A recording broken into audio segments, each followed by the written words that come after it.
Hello and welcome, fellow motorsports fans.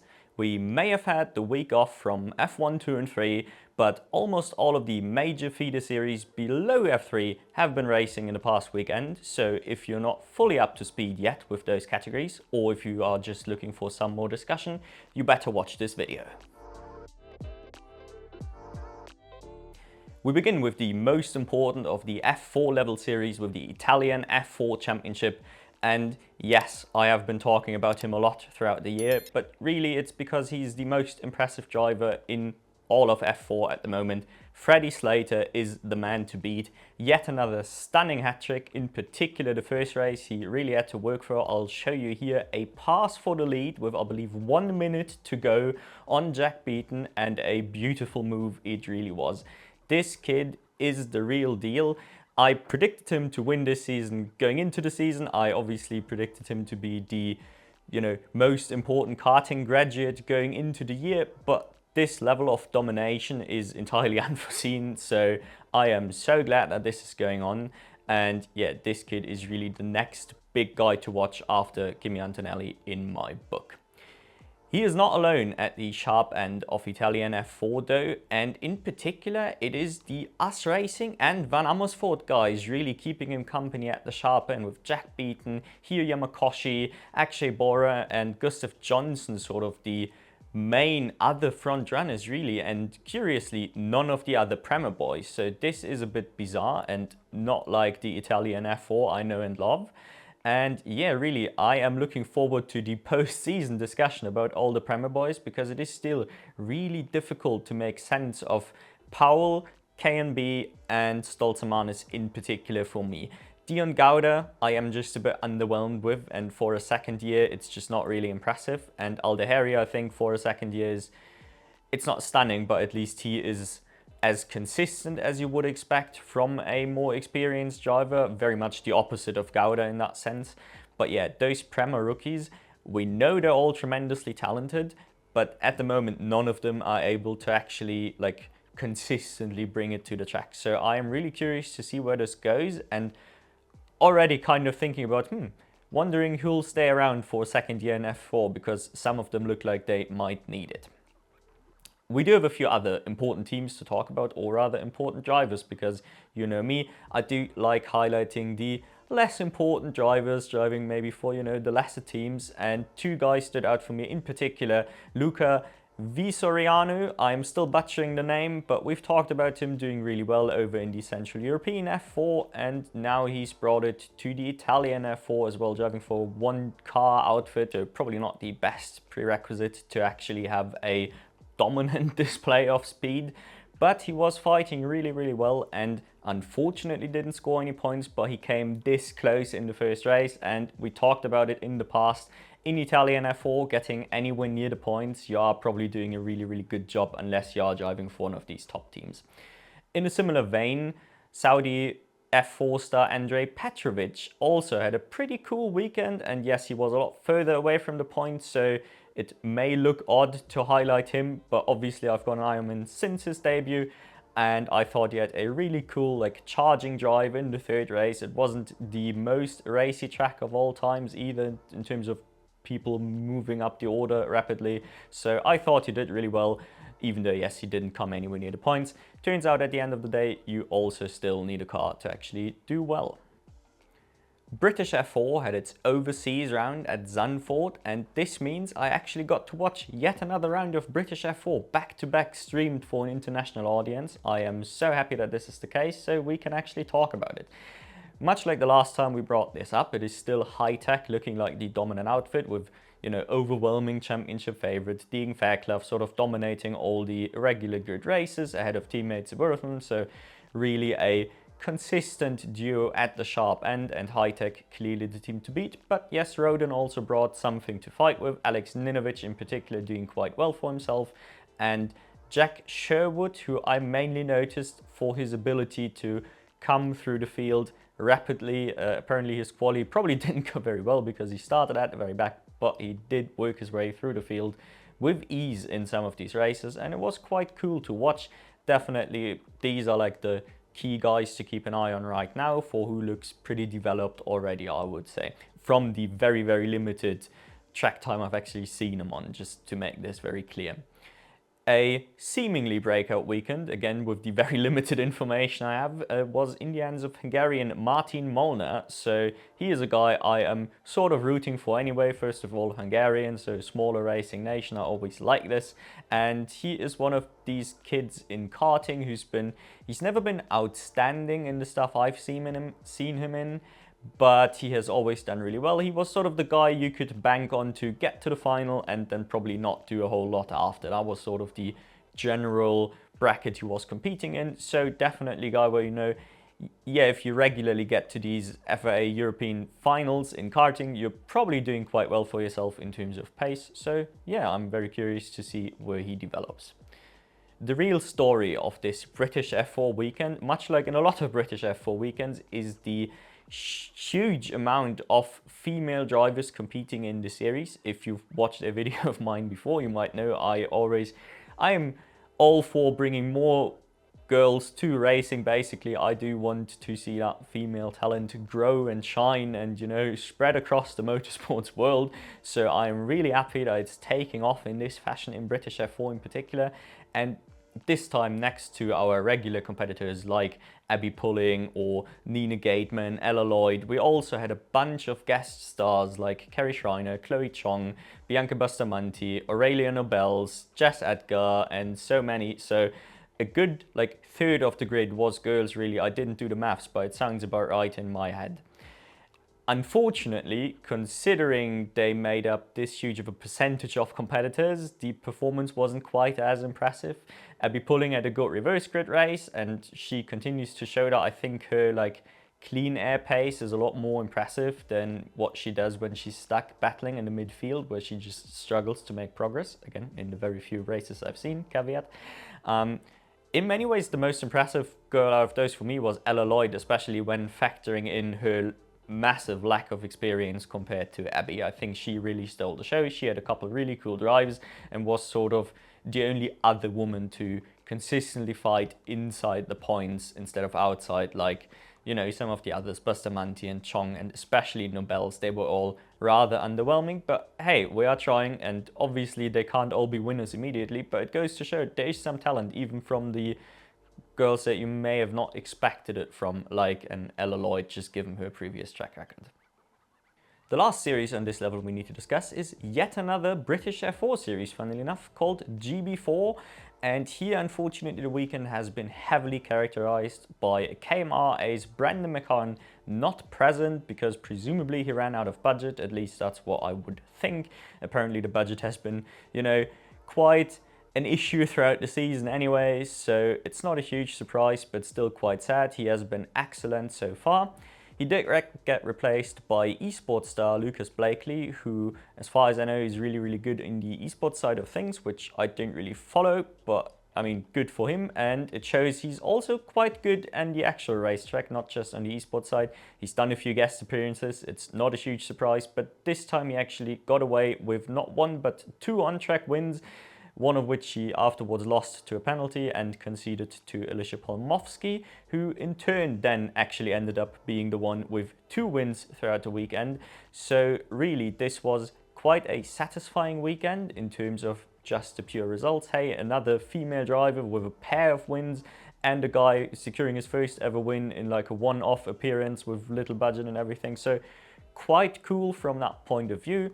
Alicia Polmovsky, obviously a driver we are looking for anyway, because hopefully she'll be in F1 Academy next season. At least that's what I am expecting. So on the sharp end of the grid, things have been looking pretty good, although there was one notable absentee with Linus Grandforce, struggling quite consistently in his Fortac. If you recall the rest of the season, so far he has easily been the most impressive driver, especially given he's a rookie. I mean, almost all of them are, but there is one who isn't. So far he's been the star of the season for me, and this time it just didn't really work out. The pace wasn't all that impressive, and then he was in prime position to win the reverse grid race before crashing with teammate Jack Taylor on the restart. They took out Finn Harrison with him. I'll probably show it to you here. So all of this was rather sad.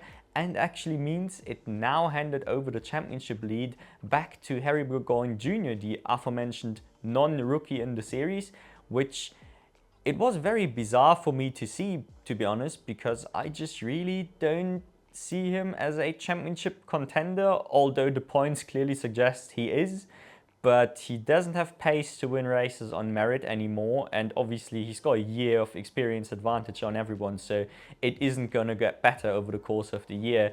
And I mean, at the moment, podiums are already, he does need some help to get there. I don't know, it's just not really impressive, and shows a bit of an issue the series has at the moment, where it attracts these sort of really poor drivers. That sounds really mean. They're probably all, I mean, I can't afford a season of GB4, you know, no offense to anyone, of course, but it seems to attract the kind of drivers that then just don't have the budget to go anywhere, and nobody seems impressed enough with a GB4 result to, you know, help him out in that sense. Like, just look at last year's dominant champion, Tom Mills, who's nowhere right now and probably stuck being a coach or something. So really interested to see where this series goes long term, but there are clearly still some issues here regarding the actual future of these drivers. Anyway, time to talk about some quicker cars. Staying with the same organizer but on a different track, GB3 had another overseas round over in Zandvoort, and this was a weekend with potentially huge championship implications yet again, with a big swing in the points when Louis Sharp had to retire in the second race, while Timek Kucherik went on to absolutely dominate in wet conditions. Beautiful race, fantastic driving all around. And yeah, he's back in the championship lead now because, surprisingly, yes, retirement aside, Louis Sharp just didn't quite have the front-running pace you would have expected from him at this point of the year. Roden dropping the ball a little bit this weekend, it seemed like, so this gave Kucherik a key opportunity to make up some important points here. I didn't really want to focus on the championship fight though, because while it is very interesting, I think we already know all of these drivers are really, really solid, especially these two. Like, sure, it'll be important who wins, but you know what I mean. Both of those deserve to be in F3 at the very least in terms of merit, so I'm not too fussed about it anymore. At this point, I was mainly looking at Nikita Johnson. We've talked about him a fair bit, especially in the more American-focused episodes, because he is looking like one of the breakout stars in American open-wheel racing, and crucially one with his eyes set on Europe, hence why he is now doing like a part-time season in GB3 over here. This was his second or third, I believe, third weekend over in Europe now. And while it hasn't been super impressive or stellar so far, I mean, granted, he's driving a VRD, he probably can't go and just flat out win regular grid races anyway. He hasn't been dominating his teammates or anything, so I guess it is fair to say he's had a bit of a slow start. But now in the reverse grid race, in the last race of the weekend, it has finally clicked. And much like the observation I made about pulling, I think he also just looks a lot better in clean air than he does racing other cars, because when he was out front, he wasn't just, you know, cruising or defending, you know, getting a defensive win or anything. No, he was actually just gapping away and sort of dominating the race from that point on. So he clearly has pace in clean air in particular, and I really, really hope we'll see him in a full European campaign, be it in GB3 or just F3 next season. I think it would be great, and I do think he is a talented guy who can go rather far. As always, there's the shout-out segment of all series though, and here the shout-out absolutely has to go to Elite Motorsport's Hugo Schwartz. Schwarzer, it's very confusing. German flag, German name, only racing in the UK. I don't really know what to do with it either way. I'll just keep butchering it even though it's my own native language. He has stepped up straight from Jeanette Juniors to GB3. This is an absolutely huge step up in terms of just car performance. You know, he didn't do the regular, oh, you get used to something in like an F4 series and then you go to the level above, as would make sense. No, he's gone straight to this, and I've been telling you before the season, he's clearly got some talent. He's been really good in the Jeanette Juniors last year. He could even, you know, push Freddie Slater a bit every now and then. So clearly not a bad driver by any means, but I thought this step up would maybe be one too much and maybe he would have a really rough first season. He didn't, absolutely not. he's yet to score a podium. He's just about missed out one more time here, but he is matching his teammate, in particular Mackenzie Cresswell, which is quite impressive. I think Cresswell is also a fairly talented driver, and he's actually more or less owning Jared Woberski, which is quite cool to see. So yeah, I think he has adapted to the car really quickly. So if what I'd expect him to do, he stays around for a second year, I would already sort of, carefully pencil him in as he might be one of those championship favorites going into next season, obviously depending on who else will show up from other series. We continue over in FRECA, the most important series on this particular level, and here we have the epic title fight, Rafa Camara versus Tuukka Taponen, now actually turning into an epic title fight because Camara looks set on throwing away the championship after getting an incredibly dominant start to the year. Now it has sort of turned into more what we were expecting after the winter, I suppose, with Taponen at the very least firmly in the mix, and now yes, with a dominant win in the first race, he is now closing the gap to Camara more and more.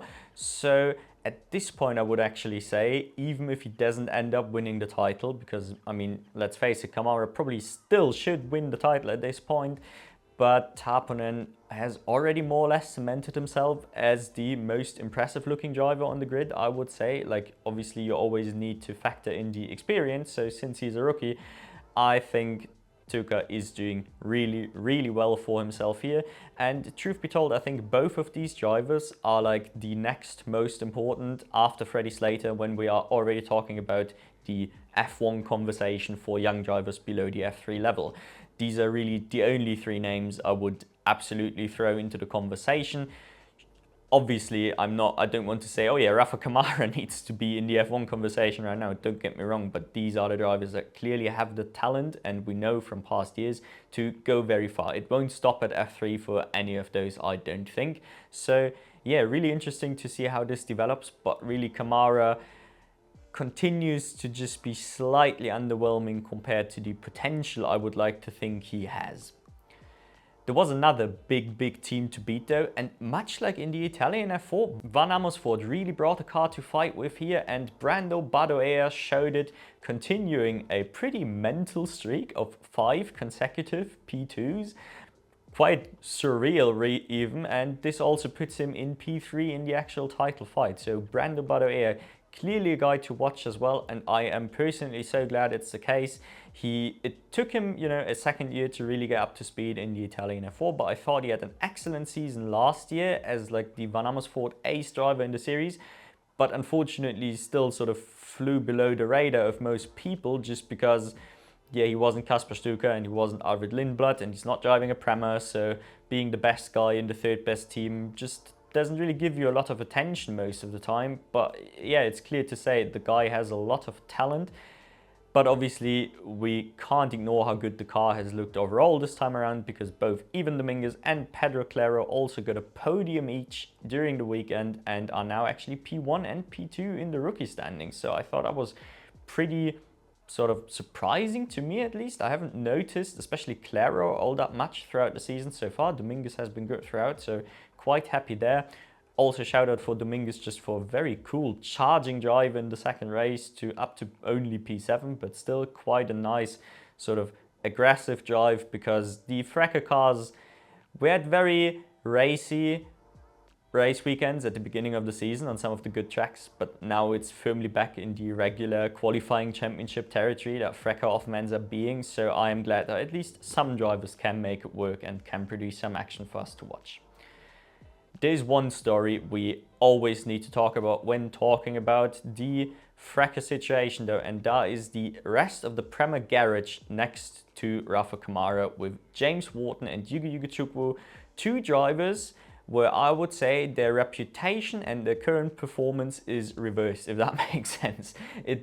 Yuga Chukwu, I would say, a lot higher regarded by most people going into the season, and I think fairly so in a lot of ways, whereas Wharton has always been slightly underwhelming. I also thought he got a lot of undeserved shit in a lot of occasions, but nonetheless, yeah, I think most of us agreed Yuga was the stronger of the two going into the season, and much like in the Middle Eastern Championship, Wharton has adapted to the car really well. He is improving weekend after weekend, and he now actually got his maiden victory in the second race in pretty dominant fashion, I might add. But Yugo Yugochukwu, man, it's just not working for him. He's just bogged down in the midfield, struggling to even score points, like let alone podiums. He has not really been in a podium conversation yet, I don't think. So I'm really curious to see where this goes. He definitely looks like he might need a second year in FRECA, so I don't know if he's going to be around as a McLaren junior for much longer, but obviously we don't really know yet how the McLaren Academy handles situations like this, so let's just wait and see, but I'm not impressed. And last but not least, we had Eurocup 3, the third of the European Formula Regional level series, if that makes sense. And here we talked about it, we still have an intense title fight, mainly concerning the MP Motorsports drivers, because that is just the most competitive package on average. And unlike last weekend here, Javier Sagrera actually got a pair of critical wins purely on merit this time around, not like last time where I said, yeah, you know, Bruno Delpino probably looked a bit quicker, but Sagrera just had the cleaner races and the cleaner weekend and everything. No, this time he looked like the better driver. Yes, Bruno Delpino and Christian Ho, the Campos ace, are still very much his main rivals and are very much able to match him. There aren't any dominant wins here, let's just put it this way. But yeah, taking both of those wins, slowly edging away in terms of the points, will make it more difficult to actually wrestle a championship away from him. I do think this will stay tight until the very end though, and I am here for all of it. The more interesting drivers in this particular grid for me though is, again, it's some of the rookies. And one we do need to shout out is Valentin Klus, and I swear I'm not just an overly nationalistic German motorsports fan, but there's such a small amount of actually like talented German drivers that then get the backing they need to go anywhere. When it happens, I do at least need to pay attention to it. And with Klus, I think he's one of these drivers where, again, slightly underrated going into the season, because he has always been in this twilight zone in Italian F4 where you're always fighting for points, but you rarely score any. So at the end of the year, it looks terrible, even though you may have been quite close to being like P10 a lot of the times, if that makes sense. So I'm really glad here it is working out a lot better for him after getting over initial problems with mechanical issues on the car and everything in the first couple of race weekends. Now he's here, he's firmly competing against some of the lesser MP drivers and sometimes even against Christian Ho. In this case, actually defending against Tangevelo and Christian Ho in the third race to secure P3. So that was really cool to see his second podium of the year. And much like with Hugo Schwartz, I think if he stays around for a second year, which I hope he does, then he would be one of the favorites going into it immediately, in my opinion. One last driver I do want to pay attention to, because I didn't expect him to show up here at all, and I think it's really cool to see someone from such an obscure racing nation as Sri Lanka actually doing well, and that's Jeevan David, the recent karting graduate. He's only in his first year in cars over in the Spanish F4, and I guess he was bored and yet, you know, leftover budget, so he had a bit of a cameo appearance here, and I think he did quite well. He scored some points. It wasn't anything outstanding, not like one of those debuts we'll be talking about 2 years down the line, but he did quite well, and I hope this is a little bit of foreshadowing for next season. I think Eurocup 3, I mean, I know for a fact it is like the fastest growing feeder series at the moment. It has increased massively, the grid, and not just the size, but the level of competition from last season to this. And by the looks of it, and, you know, judging from the drivers interested in the series and everything, I don't expect this trend to slow down anytime soon. Although I won't make you believe that I'm an expert on how different series develop with teams and drivers. So, you know, that's just my gut feeling, but the series is doing really well for itself. The drivers appear to like the package. The car produces great racing on TV, so I really don't know what's not to love about this series. There was some American racing this week as well, again over on the ovals, but I'll be dead honest and say I haven't had the time to watch the IndyCar races. I watched Indy Next and it was a safety car for 40 out of the 55 laps or something, so it's not incredibly interesting to talk about in my opinion, but I will have a lot more time on my hands next week, so we'll do 2 episodes next week, one for Europe and one to catch up with all things North American racing. Until then, I hope you enjoyed this episode. If you want to support the channel, please leave a like and do all the normal YouTube stuff, but otherwise just drop your opinions down below to get some discussion going, and I'll thank you all for watching and hope to catch you in the next one.